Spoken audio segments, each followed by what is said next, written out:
पिछले वीडियो में हमने पार्ट 1 में व्यापार किसे कहते हैं, क्रय विक्रय क्या है, मांग आपूर्ति क्या होती है, दृश्य अदृश्य व्यापार, व्यापार के प्रकार, थोक व्यापार, चिल्लर व्यापार आदि के बारे में पढ़ा था। अब हम आगे पढ़ने वाले हैं अंतर्राष्ट्रीय स्तर के व्यापारिक संगठन के बारे में। अंतर्राष्ट्रीय स्तर के व्यापारिक संगठन। अंतर्राष्ट्रीय व्यापार की प्रक्रिया स्थानीय स्वरूप के व्यापार की अपेक्षा कठिन होती है। यह व्यापार दो अथवा दो से अधिक देशों के बीच में होता है। इस व्यापार पर देशों की अर्थव्यवस्था, सरकारी नीतियाँ, बाजार केंद्र कानून, न्याय व्यवस्था, मुद्रा, भाषा आदि घटकों का प्रभाव पड़ता है। देशों के बीच आपसी राजनीतिक संबंधों का भी अंतर्राष्ट्रीय व्यापार पर प्रभाव पड़ता है। कभी कभी व्यापार प्रक्रिया में रुकावटों के कारण आपसी देशों के बीच परस्पर संबंध व समझौतों का भी विपरीत परिणाम पड़ता है। यह टालने के लिए अंतर्राष्ट्रीय आर्थिक एवं व्यापार संगठन की आवश्यकता उत्पन्न हुई, ताकि आर्थिक स्थिति अलग अलग होने के बाद भी व्यापार की प्रक्रिया सरल तथा न्यायपूर्ण हो। इसके लिए कुछ अंतर्राष्ट्रीय आर्थिक संगठनों की निर्मित हुई। यह व्यापारिक संगठन अंतर्राष्ट्रीय व्यापार वृद्धि और सुलभता के लिए कार्य करते हैं। तो अंतर्राष्ट्रीय स्तर का जो व्यापारिक संगठन होता है, या यह बोलो कि अंतर्राष्ट्रीय व्यापार की जो प्रक्रिया होती है, यह एक कठिन प्रक्रिया है जो कई घटकों पर निर्भर करती है। कुछ आर्थिक संगठनों की जानकारी दी हुई है तालिका में, जिसमें अंतर्राष्ट्रीय संगठन के नाम हैं। इस अंतर्राष्ट्रीय संगठन के साथ कौन कौन से सदस्य देश जुड़े हैं, उनकी संख्या, उस संगठन का बोध चिन्ह, उसका मुख्यालय क्या है और उस संगठन का मुख्य उद्देश्य और कार्य क्या है, इसके बारे में विस्तार से तालिका में वर्णन किया गया है। तो विश्व व्यापार संगठन WTO वर्ल्ड ट्रेड ऑर्गेनाइजेशन, जिसके सदस्य देशों की संख्या है 164 और इसका मुख्य कार्यालय कहाँ है, जिनेवा, स्विट्जरलैंड। इसके कार्य क्या दिए हुए हैं, अंतर्राष्ट्रीय व्यापार की चर्चा के लिए मंच उपलब्ध करना, व्यापार से संबंधित मतभेद निपटाना, राष्ट्र की व्यापार नीति की देखरेख करना, विकासशील देशों के लिए तकनीकी सहायता एवं प्रशिक्षण उपलब्ध कराना। दूसरा अंतर्राष्ट्रीय संगठन है यूरोपियन संघ EU। इसमें सदस्य देशों की संख्या है 28 और इसका मुख्यालय जो है वो ब्रुसेल्स, बेल्जियम में है। इसके कार्य भी दिए हुए हैं। आपको अलग अलग संगठनों के नाम लिखने हैं, उनके सदस्य देशों की संख्या, बोध चिन्ह बनाने हैं, उनका मुख्यालय कहाँ पर है और इनके उद्देश्य कार्य क्या हैं। ये चार्ट में से आपको हर एक का अलग अलग लिखना है। यह प्रश्न परीक्षा में ज़रूर पूछा जाता है। आगे हम देखते हैं, अंतर्जाल की सहायता से नीचे दिए गए संगठन के सदस्य देशों के नाम ढूंढिए। कौन कौन से संगठन है, ओपेक और दूसरा है सार्क। ये देश आकृति 9.4 के प्रारूप में संगठन के अनुसार अलग अलग रंग का उपयोग करके दिखाइए। तो आपको अभी स्क्रीन पर ओपेक में आज की डेट में कितने सदस्य देश हैं, उनके नाम, और सार्क संगठन में कितने सदस्य देश हैं, ये अभी आपको दिखाई देगा, जिसे आप विश्व के मानचित्र में भरेंगे।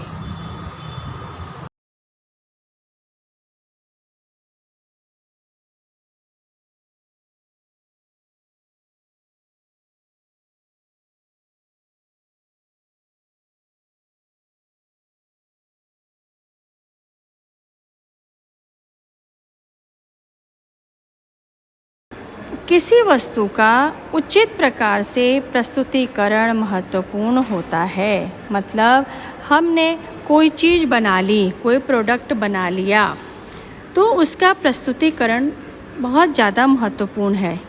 वस्तु की कीमत, उसकी गुणवत्ता श्रेणी, उसी प्रकार उपभोक्ता के समक्ष उस वस्तु को किस प्रकार रखा जाता है, यह बहुत ही महत्वपूर्ण होता है। जब हम कोई भी वस्तु बनाते हैं या बाज़ार में जब हम बाज़ार में कोई वस्तु खरीदने जाते हैं, तो सबसे पहले उसकी क्वालिटी से पहले उसकी पैकिंग पर हमारी नज़र जाती है। ठीक है, तो उपभोक्ता की दृष्टि में वस्तु के स्तर की जब वृद्धि होती है तो वस्तु की कीमत भी क्या हो जाती है, बढ़ जाती है। साथ ही ऐसी वस्तुओं की मांग भी बढ़ती है। तो जब हम कोई भी वस्तु जब बाज़ार में आती है, तो जो उत्पादक होता है वह यदि उस वस्तु की गुणवत्ता के साथ साथ उस वस्तु की कीमत, श्रेणी और किस प्रकार उसे उपभोक्ता के समक्ष वह रखे, इस पर ध्यान नहीं देगा तो वस्तु की बिक्री में कमी आएगी। हम जो वस्तु उपयोग में लाते हैं उनकी गुणवत्ता महत्वपूर्ण होती है। उसी प्रकार उसके विज्ञापन पर भी हम पर प्रभाव पड़ता है। प्रत्येक को उत्पादन के संबंध में संपूर्ण जानकारी नहीं होती, परंतु उस वस्तु का यदि कोई उपयोग करते दिखे, उसका आकर्षक विज्ञापन दिखे, तो उत्पादन के विषय में पूछताछ करने पर, बाजार में देखने पर ऐसा ध्यान में आता है कि यह उत्पादन हमारे उपयोगी भी हो सकता है। तब हम वह वस्तु बाजार से खरीदते हैं। ये सभी कार्य विपणन, मार्केटिंग की क्रिया से संभव होता है। उचित विपणन से ही व्यापार में वृद्धि होती है। अब हम देखते हैं कि व्यापार में विपणन का क्या महत्व है। आधुनिक औद्योगिक समाज रचना, वैश्वीकरण, उत्पादन के अनेक विकल्प तथा उपलब्धता, यह वर्तमान व्यापार की संरचना है। इस पार्श्वभूमि पर व्यापार की विपणन व्यवस्था अत्यधिक महत्वपूर्ण होती है। विपणन के द्वारा, मार्केटिंग के द्वारा अनुशासनबद्ध पद्धति से व्यापार में वृद्धि होती है। एक समय में उत्पादन को बड़े पैमाने पर वितरित किया जाता है। उत्पादन को अधिक से अधिक उपभोक्ताओं तक पहुंचाया जाता है। उत्पादन का विक्रय मूल्य भी बढ़ता है। तो आज के युग में विपणन या मार्केटिंग व्यवस्था, यह व्यापार व्यवस्था का एक मुख्य आधार है। विज्ञापन के माध्यम से उपभोक्ता में आवश्यकता की भावना निर्माण की जाती है। विज्ञापन इतने आकर्षक तरीके से प्रस्तुत किए जाते हैं और उस वस्तु का विज्ञापन दिखाते समय उसकी इतनी उपयोगिता, उसके लाभ के बारे में बताया जाता है कि उपभोक्ता उसे खरीदने के लिए मानसिक रूप से क्या हो जाता है, तैयार हो जाता है। तो अधिक से अधिक उपभोक्ताओं तक पहुंचना, उत्पादन की ओर उपभोक्ता को आकर्षित करना और उपभोक्ता को वस्तु की खरीदारी के लिए प्रोत्साहन करना, यह विपणन का मुख्य उद्देश्य होता है। इसे अंडरलाइन कर लीजिएगा।